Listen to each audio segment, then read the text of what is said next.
You don't actually Don't want what you worry, think you've you got want. this. That might be the I most believe in uncomfortable you. sentence you've heard today, but stay with it for just a moment.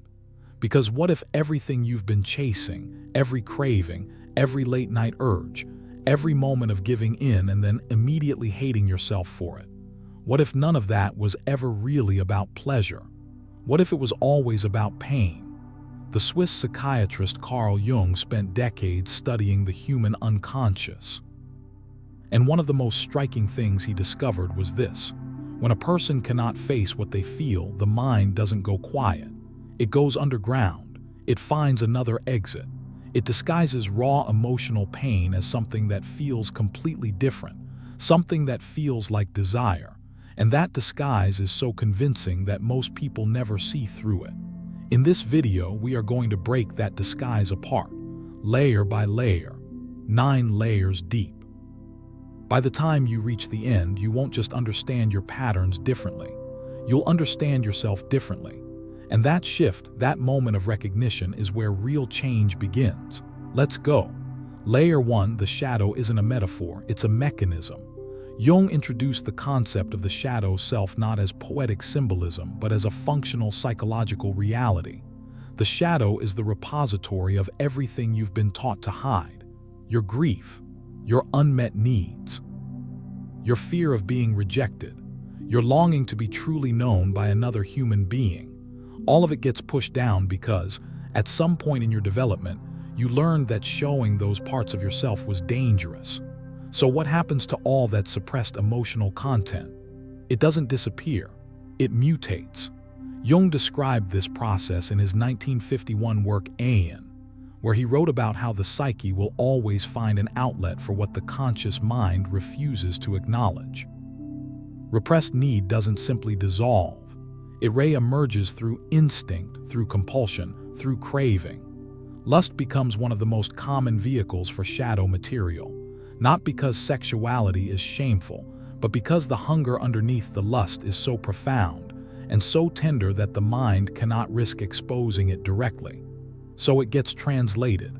Emotional abandonment becomes physical craving. The need to be deeply seen becomes a fixation on the surface of things. The ache of loneliness becomes an urgent, consuming desire that feels urgent in the moment and hollow the second it's satisfied. Here's what that tells you about your urges: they are not the problem, they are the signal. Every craving is pointing towards something real inside of you that has been waiting far too long to be acknowledged. The first step is not resistance, it's curiosity. The next time the urge arrives, instead of fighting it or following it, pause and ask, what emotion just moved through me? What was I thinking about 30 seconds ago? What feeling was building that I didn't give myself permission to feel? The answer to that question is far more important than the urge itself.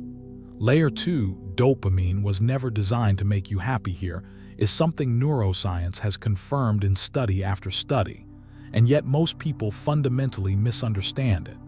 Dopamine is not the pleasure chemical. Dopamine is the anticipation chemical. Dr. Robert Sapolsky, professor of neurobiology at Stanford University, has demonstrated through decades of research that dopamine spikes not when you receive a reward, but in the moments before you expect to receive it. The brain floods with dopamine during the chase, not the catch. This is critical for understanding why compulsive desire always leaves you feeling emptier than when you started. You were chasing a neurochemical hit that was designed by evolution to keep you seeking, not to keep you satisfied. The seeking feels like progress. It feels like you are moving towards something meaningful. But it's a loop. Because the moment you arrive, the dopamine drops and the seeking begins again. Jung described a similar phenomenon through what he called the problem of opposites, the idea that the psyche perpetually moves toward what it lacks, and that this movement, when disconnected from consciousness, becomes compulsive rather than purposeful. The difference between desire that builds your life and desire that drains it comes down to one thing: awareness. Are you choosing this, or is this choosing you? Real fulfillment, the kind that actually nourishes the human nervous system, doesn't live in stimulation. It lives in presence, in meaning, in the quiet, unglamorous experience of being exactly where you are without needing it to be something else. That is what dopamine can never give you. And until you understand that, you will keep reaching for the screen thinking this time it will be enough. It won't be, but something else will. Layer 3, there is a child inside you who never got what they needed. This layer is the one most people resist, because accepting it requires a degree of self-compassion that can feel deeply uncomfortable for someone who has spent years judging themselves for their behavior. Developmental psychologist John Bowlby, who pioneered attachment theory in the mid-20th century, established something that has since been supported by an enormous body of research. The way we were held, seen, and responded to in early childhood creates a template, a blueprint for how we understand connection, safety, and love. When that blueprint was formed in an environment of emotional unavailability, inconsistency, or neglect, the child internalizes a belief, the belief that their needs are too much, that closeness is dangerous, that the only way to feel connected is to manage and control how much of yourself you reveal. Jung called this wounded dimension of the psyche the divine child, an archetypal inner presence that carries both the original wound and the original wholeness. This inner child doesn't disappear when you become an adult. It simply goes underground, and from there it continues to drive your behavior in ways you rarely recognize. When you chase lust compulsively, what your inner child is frequently searching for is not physical release. It is proof of worthiness, the experience of being chosen, the fleeting sensation that someone, even a fantasy, found you desirable enough to stay. These are not embarrassing needs. They are deeply human ones. And the tragedy is not that you have them. The tragedy is that you've been trying to fill them with something that was never equipped to hold them. The question to ask yourself, honestly and gently, is this: what did I need as a child that I never consistently received? And in what ways am I still trying to find that thing in the wrong places? Sit with that question. Don't rush past it, because inside that question lives the beginning of real healing. Layer 4, a life without meaning creates a vacuum, and lust will fill it. Viktor Frankl, the Austrian psychiatrist and Holocaust survivor who founded logotherapy, argued in his landmark work, Man's Search for Meaning, that the primary human drive is not pleasure, as Freud suggested, and not power, as Adler proposed. It is meaning, the need to feel that one's life has purpose, direction, and significance. When that need goes unmet, Frankl described what he called an existential vacuum, a hollow feeling at the center of life, an inner emptiness that most people immediately try to fill with the nearest available stimulation. Jung held an almost identical view.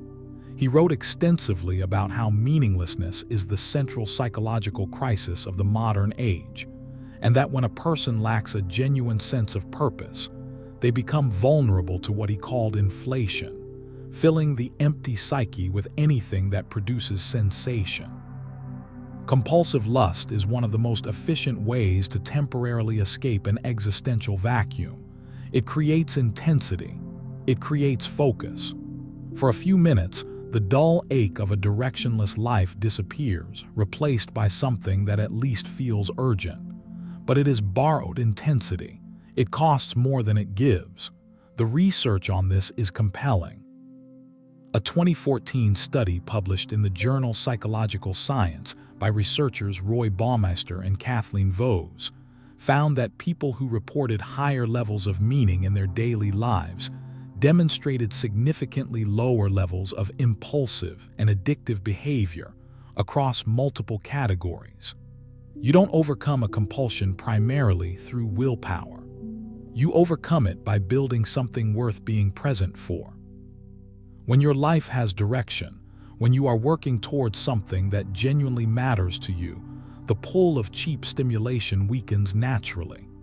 Ask yourself today, what is one thing I could invest in that would make me feel that my time here on earth is not being wasted?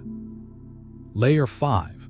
The ego will sabotage you right before the breakthrough if you have ever felt yourself genuinely making progress, only to suddenly collapse back into old behavior seemingly out of nowhere.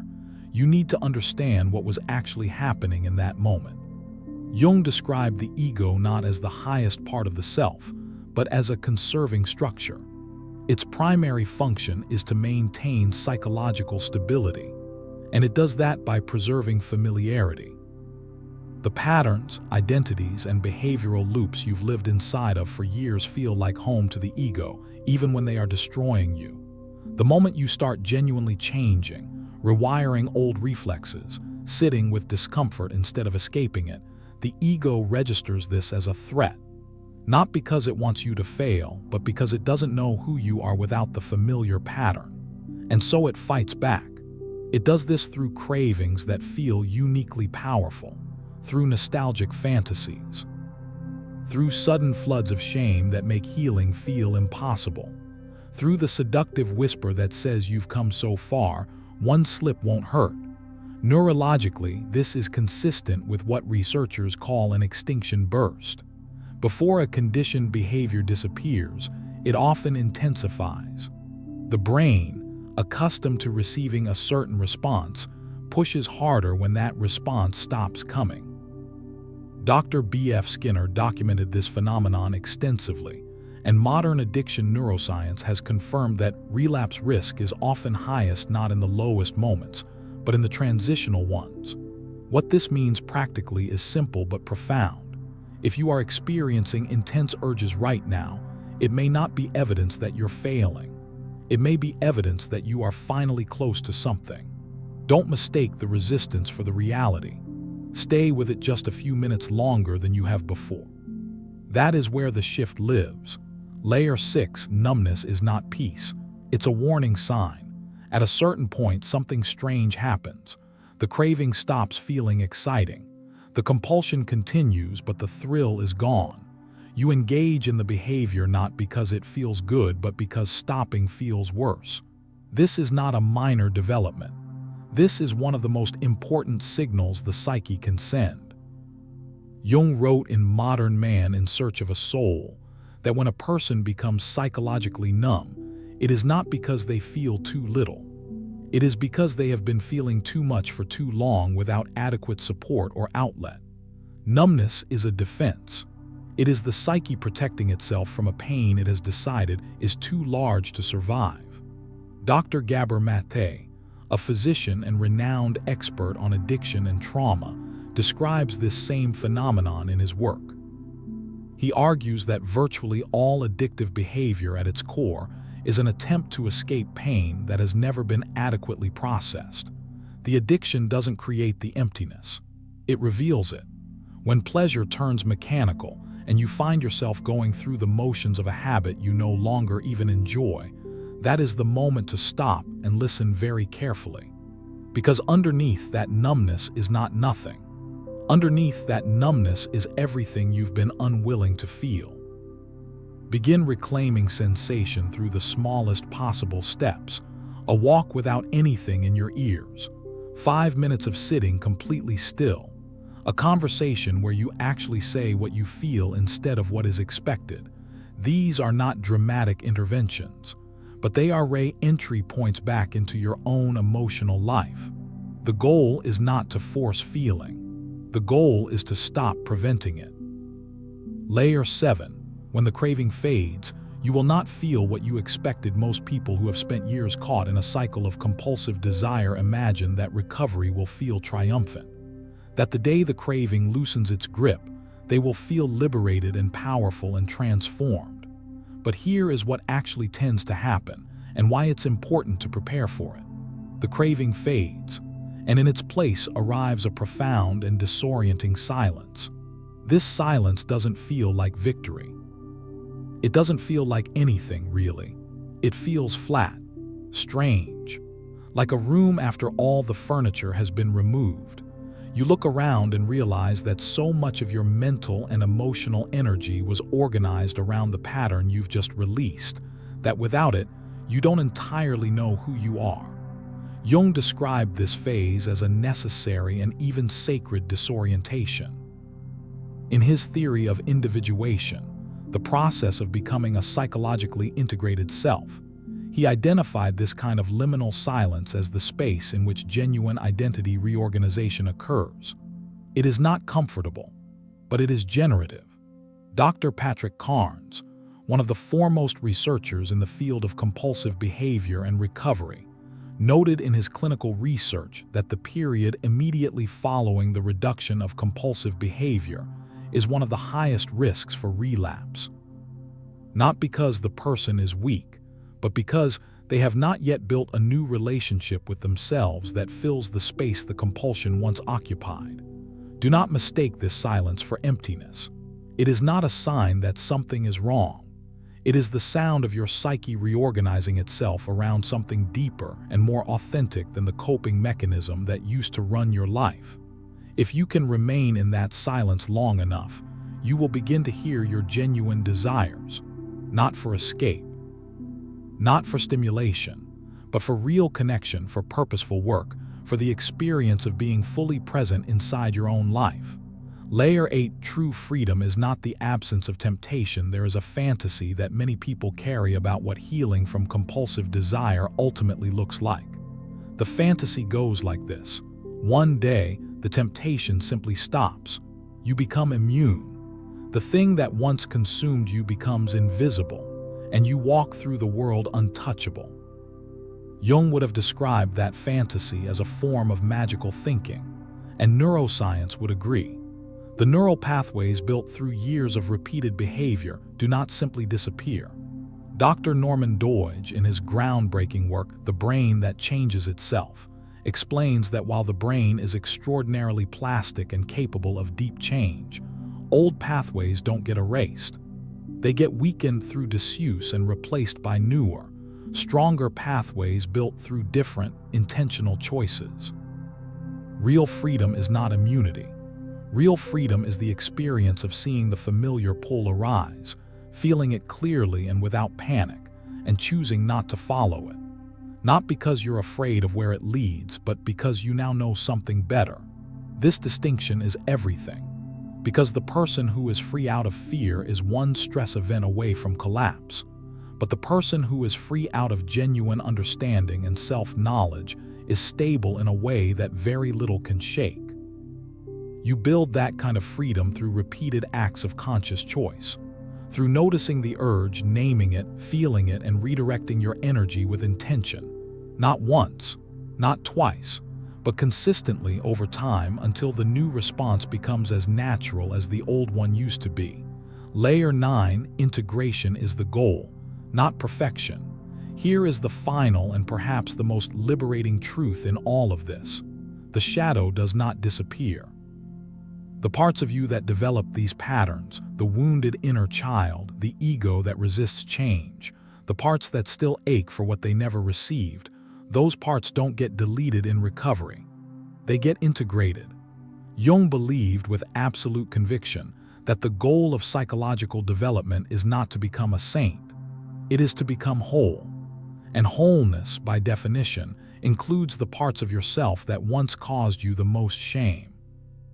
The version of you that struggled, that gave in again and again, that felt like it would never change.